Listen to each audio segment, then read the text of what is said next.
ಅವಮಾನನೇ ಮೊದಲನೇ ಬಹುಮಾನ. ಬೇಕಾದ್ರೆ ಎಲ್ಲ ಡೈರೆಕ್ಟ್ ನಂಬರ್ ಕೊಡ್ತೀನಿ ಕೇಳ್ಕೊಳ್ಳಿ. ನಾನು ಇವತ್ತವರೆಗೂ ಯಾರ ಹತ್ರ ಬಯಸ್ಕೊಂಡಿಲ್ಲ. ದುನಿಯಾ ವಿಜಯ್ ಅವ್ರ ಕೈ ಹೆಂಗ್ ಸಿಕ್ಕಿದ್ದು ನೀವು ಅಂತ? ಅದೇನೋ ನಮ್ಮನ್ನು ನೋಡಿದ ತಕ್ಷಣ ಅವ್ರಿಗೆ ಹಂಗೆ ಅನಿಸಿದೆ, ಈ ಕ್ಯಾರೆಕ್ಟರ್ ಚೆನ್ನಾಗಿರುತ್ತೆ ಮಾಡ್ತಾನೆ ಅಂತ. ಎಷ್ಟು ಪೇಮೆಂಟ್ ಎಷ್ಟು ಹಂಗಾದ್ರೆ? ನನಗೆ ಅದಕ್ಕೆ ಹೇಳಂಗಿಲ್ಲ ಮೇಡಮ್, ನಾನೇ ದೊಡ್ಡ ಪ್ರಾಬ್ಲಮ್. ಅದು ಒಂದು ಮಾತ್ರ ಕೇಳ್ತೀನಿ.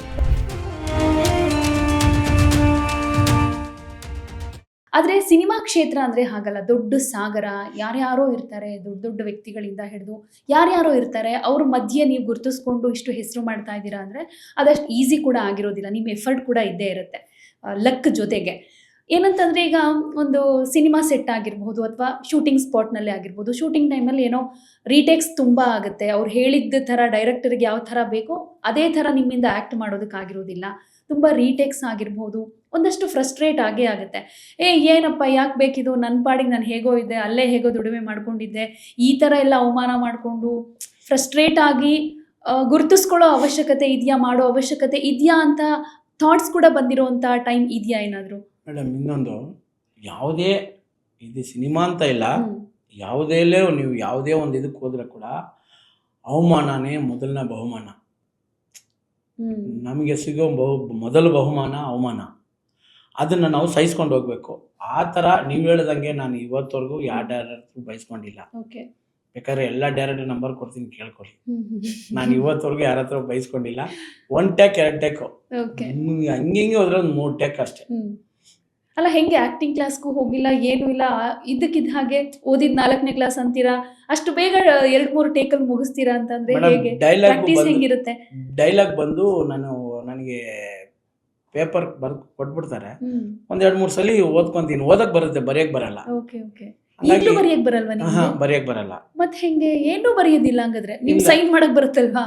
ಸೈನ್ ಮಾತ್ರ ಮಾಡ್ತೀನಿ ಅಷ್ಟೇ. ಇನ್ನೇನು ಬರೆಯಕ್ ಬರಲ್ಲ? ಏನು ಬರಲ್ಲ. ಹಾಗಾಗಿ ಅದು ಡೈಲಾಗ್ ಮಾತ್ರ ಬಾಯಟ್ ಮಾಡ್ಕೊಂಡು ಮೈಂಡಲ್ಲಿ ಇಟ್ಕೊಳ್ತೀನಿ. ಅವ್ರು ಹೇಳ್ಕೊಡೋ ಮ್ಯಾನೇಜರ್ ಹೇಳ್ಕೊಡ್ತಾರಲ್ಲ ಹಿಂಗೆ ಇರಬೇಕು ಅಂತ, ಅದನ್ನ ಫಾಲೋ ಮಾಡಿ ಇಟ್ಕೊಂತೀನಿ. ಬೇಗ ಕ್ಯಾಚ್ ಮಾಡ್ಕೊಂಡು ಅದನ್ನ ಒಂದು 2-3 ಸಲ ನಾವು 4 ಜನ ಇದ್ರೆ 4 ಜನನು ಕುತ್ಕೊಂಡು ನಾವು ಸ್ವಲ್ಪ ಹೊತ್ತು ಪ್ರಾಕ್ಟೀಸ್ ಮಾಡ್ತೀವಿ. ಈ ಒಂದು ಸೀನಲ್ಲಿ 4 ಜನ ಇರ್ತೀವಿ. ಆ 4 ಜನ ಒಂದು ಚಾರ್ ತರ ಹಾಕೊಂಡು ಕುತ್ಕೊಂಡು ಅವ್ರ ಡೈಲಾಗ್ ಇವ್ ಡೈಲಾಗ್ ಎಲ್ಲ ನಾವು ಮಾತಾಡ್ಕೊಂಡು ಪ್ರಾಕ್ಟೀಸ್ ಮಾಡ್ಕೊಳ್ತೀವಿ. ಅಭ್ಯಾಸ ಮಾಡ್ಕೊಂಡು ಟಕ್ಕಂತ ಅವ್ರು ಹೇಳೋವಾಗ ಪಟ ಅಂತ ಹೊಡೆದ್ಬಿಡ್ತೀವಿ. ಹಂಗೆ ಮಾಡೋದು ನಾವು. ಅದ್ರಲ್ಲಿ ಸ್ವಲ್ಪ ಹುಷಾರಾಗ್ಬಿಟ್ವಿ. ಆಮೇಲೆ ಈ ದುನಿಯಾ ವಿಜಯ್ ಅವ್ರ ಕೈ ಹೆಂಗ್ ಸಿಕ್ಕಿದ್ದು ನೀವು ಅಂತ? ಅವ್ರ ಜೊತೆ ಜಾಸ್ತಿ ಕನೆಕ್ಷನ್ ಜಾಸ್ತಿ ಹೇಳಿದ್ರಿ. ಅವ್ರು ಸಣ್ಣ ಆಗಿ ಹೊಂದಿದ್ದಾರೆ, ಯಾಕೆ ಅಂತನೂ ಕೇಳ್ದೆ ನಾನು ಸಣ್ಣ ಆಗೋ ಪ್ರಯತ್ನ ಮಾಡ್ತಿದ್ದೀನಿ ಅಂತ ಹೇಳಿದ್ರಿ. ಅಂದ್ರೆ ದ್ರೋಣಾಚಾರ್ಯ ಅವರು ನಿಮ್ಗೆ ಅನ್ನೋ ತರ ಹೇಳ್ತಾ ಇದ್ರ. ಹೆಂಗೆ ಅವರ ನಿಮ್ಮ ಬಾಂಧವ್ಯದ ಬಗ್ಗೆ ಹೇಳೋದಾದ್ರೆ? ಅವರು ಬಾಂಧವ್ಯ ಹೆಂಗಂದ್ರೆ, ನನ್ನ ಟಗರು ಪಿಕ್ಚರ್ ಮೊದಲನೇ ಪಿಕ್ಚರ್ ನನಗೆ ಶ್ರೀಕಾಂತ್ ಸರ್ ನನಗೆ ಚಾನ್ಸ್ ಕೊಟ್ಟರು. 2ನೇ ಪಿಕ್ಚರ್ ಬಂದು ಶ್ರೀಕಾಂತ್ ಸರೇ ಪ್ರೊಡ್ಯೂಸರು ಸಲಗಾಗೆ. ಸಲಗಾ ಮೂವಿಗೆ ಡೈರೆಕ್ಟರ್ ಬಂದು ವಿಜಯ್ ಸರ್. ಅವ್ರು ವಿಜಯ್ ಸರ್ಗೆ ನಮ್ಮ ಶ್ರೀಕಾಂತ್ ಸರ್ ನಾಗೇಶ್ ಸರ್ ನನಗೆ ಇಂಟ್ರೊಡ್ಯೂಸ್ ಮಾಡಿದ್ರು. ಜಾಕ್ ಅಂತ ಚೆನ್ನಾಗಿ ಯೂಸ್ ಆಗ್ತಾರೆ, ಯೂಸ್ ಮಾಡ್ಕೊಳ್ಳಿ ಅಂತ ನನ್ನ ಹಿಡಿದು ಹ್ಯಾಂಡ್ ಓವರ್ ಮಾಡಿದ್ರು. ವಿಜಯ್ ಸರ್ ಕೈಯಲ್ಲಿ ಕೊಟ್ಟರು. ವಿಜಯ್ ಸರ್ ಕೈಯಲ್ಲಿ ಕೊಟ್ಟಿದ್ಮೇಲೆ ಅವ್ರು ನನ್ನ ಬೆಳೆಸ್ಕೊಂಡು ರೀತಿ ಮಾತ್ರ ತುಂಬ ಚೆನ್ನಾಗಿ ಬಳಸ್ಕೊಂಡ್ರು. ಅದೇನೋ ನಮ್ಮನ್ನು ನೋಡಿದ ತಕ್ಷಣ ಅವ್ರಿಗೆ ಹಂಗೆ ಅನಿಸಿದೆ, ಈ ಕ್ಯಾರೆಕ್ಟರ್ ಚೆನ್ನಾಗಿರುತ್ತೆ ಮಾಡ್ತಾನೆ ಅಂತ. ನನ್ನ ನಂಬಿ ಅಷ್ಟು ದೊಡ್ಡ ಕ್ಯಾರೆಕ್ಟರ್ ಕೊಟ್ಟರು. ಅದನ್ನು ಮಾಡಿದೆ. ನೋಡಿ ಮೇಡಮ್, ಈ ಕ್ಯಾರೆಕ್ಟರ್ ಬಂದು ಇನ್ನೂ ಸುಮಾರು ವರ್ಷ ಉಳ್ಕೊಳ್ಳುತ್ತೆ ಅಂತ ಕ್ಯಾರೆಕ್ಟರ್ ಕೊಟ್ಟರು. ಅವ್ರನ್ನ ಕೂಡ ನಾವು ಎಷ್ಟು ವರ್ಷ ಅದು ಉಳ್ಕೊಳುತ್ತೆ ಅಷ್ಟು ವರ್ಷ ಅವ್ರ ಜ್ಞಾಪಕದಲ್ಲಿ ಇಕ್ಕೋಬೇಕು, ಅವ್ರನ್ನ ಮರಿಬಾರ್ದು. ನಾನು ಅದಕ್ಕೆ ಅವ್ರನ್ನ ನಾನು ದ್ರೋಣಾಚಾರ್ಯರು ನಮ್ಮ ಗುರುಗಳು. ನನ್ನ ಕನ್ನಡ ಸಿನಿಮಾ ರಂಗದ ಮೊದಲನೇ ನನಗೆ ಹೆಸರು ಮಾಡಿಕೊಟ್ಟಂಥ ಡೈರೆಕ್ಟ್ರು, ಹೀರೋ ಅವರು ವಿಜಯ್ ಸರ್. ಯಾಕಂದರೆ ಇಂಥ ಒಂದು ಅವಕಾಶ ಎಲ್ಲ ಯಾರಿಗೂ ಕೊಡ್ಬೋದು, ನಮ್ಮನ್ನು ಹುಡುಕಿ ಕೊಟ್ಟವರಲ್ಲ, ಅದನ್ನು ಮರಿಬಾರ್ದಲ್ಲ ಮೇಡಮ್. ಅದಕ್ಕೋಸ್ಕರ ಅವ್ರನ್ನ ನನ್ನ ದ್ರೋಣಾಚಾರ್ಯರು ಪಿಕ್ಚರ್ ಸಿನಿಮಾ ರಂಗದ ದ್ರೋಣಾಚಾರ್ಯ ಅವರಂತ ನಾನು ಹೇಳ್ಕೊಂಡೆ.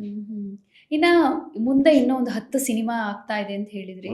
ಎಲ್ಲವೂ ಕೂಡ ದುನಿಯಾ ವಿಜಯ್ ಅವರ ಸಿನಿಮಾಗಳೇನ ಅಥವಾ ಬೇರೆ ಬೇರೆ?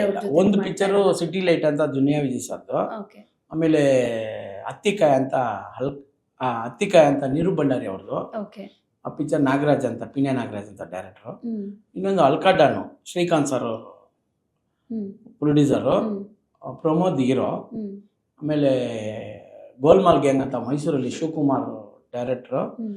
ಆಮೇಲೆ ನಮ್ಮ ಕಾರ್ತಿಕ್ ರುವಾರಿಯರ್ ಅಂತ ಹೀರೋ. ಅವರು ಹೀರೋ ಮಾಡಿದ್ದಾರೆ. ಆಮೇಲೆ ಭೈರ ಅಂತ ಒಂದು picture, Mahesh hero, dance master Akul ಅಂತ ಅವರು ಡೈರೆಕ್ಟ್ರು. ಆಮೇಲೆ ಭೈರ ಆದಮೇಲೆ ಬೀಟ್ ಪೊಲೀಸ್ ಅಂತ ಒಂದು ಪಿಕ್ಚರು. ಆಮೇಲೆ ಸಾಲಗಾರರ ಸಹಕಾರ ಸಂಘ ಅಂತ ಧನು ಡೈರೆಕ್ಟರ್ ಹೆಸರು ಧನು ಅಂತ. ಸುಮಾರು ಹಿಂಗೊಂದು 9 ಪಿಕ್ಚರ್ ಲೈನಪ್ಪಲ್ಲಿ ಇದೆ, 10 ಪಿಕ್ಚರ್ ಇದೆ. ಮದರ್ ಅಂತ ಮೊನ್ನೆ ಒಂದು ಪಿಕ್ಚರ್ ಕಮಿಟ್ ಆದೆ ಶ್ರುತಿ ಮೇಡಮ್ ಜೊತೆಲಿ. ಆಮೇಲೆ ಲೈಫ್ ಸ್ಟೈಲ್ ಬಗ್ಗೆ ಮಾತಾಡಬೇಕು ನಿಮ್ಮ ಜೊತೆ. ಏನಂದ್ರೆ ಸ್ಲಮ್ ಜೀವನ ಹೇಳಿದ್ರಿ, ಓಕೆ, ಅದಾದ್ಮೇಲೆ ಚೆನ್ನಾಗಾಯ್ತು, ಸೆಟಲ್ ಆದ್ರಿ, ಓಕೆ. ಈಗ ಸಿನಿಮಾ ಒಂದಷ್ಟು ನಿಮ್ಮ ಬಗ್ಗೆ ನೀವು ಕಾನ್ಸಂಟ್ರೇಟ್ ಮಾಡಬೇಕಾಗುತ್ತೆ. ಆಗಲೇ ಹೇಳಿದ್ರಿ ಡಯಟ್ ಕೂಡ ಮಾಡ್ತಿದ್ದೀನಿ ಅಂತ.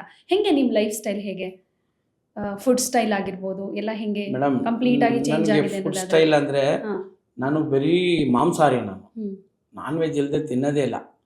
ನಾನು ಒಂದು ದಿನನೂ ಮಿಸ್ ಆಗಂಗಿಲ್ಲ ಅಥವಾ ಒಂದು ಟೈಮ್ ಮಿಸ್ ಆಗಂಗಿಲ್ವಾ? ಶುಕ್ರವಾರ ಶನಿವಾರ 2 ದಿನ ತಿನ್ನಲ್ಲ, ಮಿಕ್ಕಿ ದಿನಲ್ಲ ನಾನ್ ವೆಜ್ ಇಲ್ಲದೆ ನಾನು ತಿಂತಾ ಇದ್ದಿಲ್ಲ. 3 ಟೈಮು? 3 ಟೈಮ್ ಅಂದ್ರೆ 2 ಟೈಮ್ ಆದ್ರೂ ಮಿಸ್ಸೇ ಇಲ್ಲ.